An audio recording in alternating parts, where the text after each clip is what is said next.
চীনের বেইজিং শহরে অনুষ্ঠিত হতে যাচ্ছে ১৪তম বেইজিং আন্তর্জাতিক চলচ্চিত্র উৎসব। গত বৃহস্পতিবার এই উৎসবের পর্দা উঠেছে।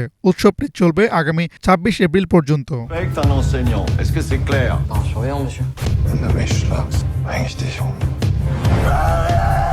বেইজিং আন্তর্জাতিক চলচ্চিত্র উৎসবে অংশ নেওয়া চলচ্চিত্রগুলোর মধ্য থেকে সেরা চলচ্চিত্রকে তিয়ানতান পুরস্কারে ভূষিত করা হবে।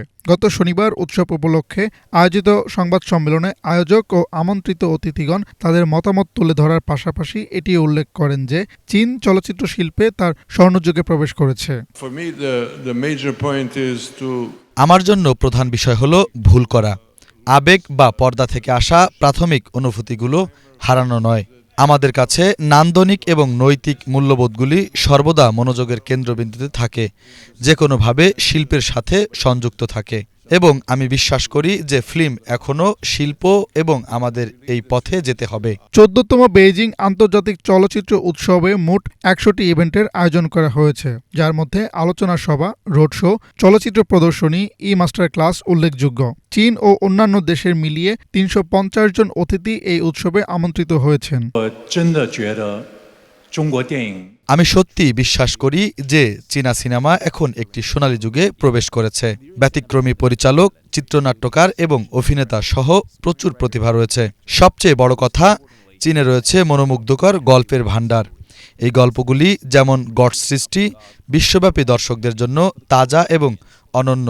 আমি আশা করি যে চীনা চলচ্চিত্র শিল্প এই গল্পগুলিকে চলচ্চিত্রে রূপান্তরিত করতে এবং বিশ্বব্যাপী তাদের প্রচার করতে আরও সক্রিয় হয়ে উঠবে। এইভাবে বিশ্বজুড়ে দর্শকরা চীনকে আরও ভালোভাবে বুঝতে এবং প্রশংসা করতে পারে। চীন এবং আন্তর্জাতিক চলচ্চিত্র অঙ্গনের বিশিষ্ট ব্যক্তিবর্গের সমন্বয়ে গঠিত একটি ৭ সদস্যের জুরি ১৫টি বাছাই করা চলচ্চিত্রের মধ্য থেকে তিয়ানতান পুরস্কারের বিজয়ীদের নির্ধারণ করবে। এর মধ্যে ১২টি আন্তর্জাতিক চলচ্চিত্র ও ৩টি চীনা চলচ্চিত্র রয়েছে।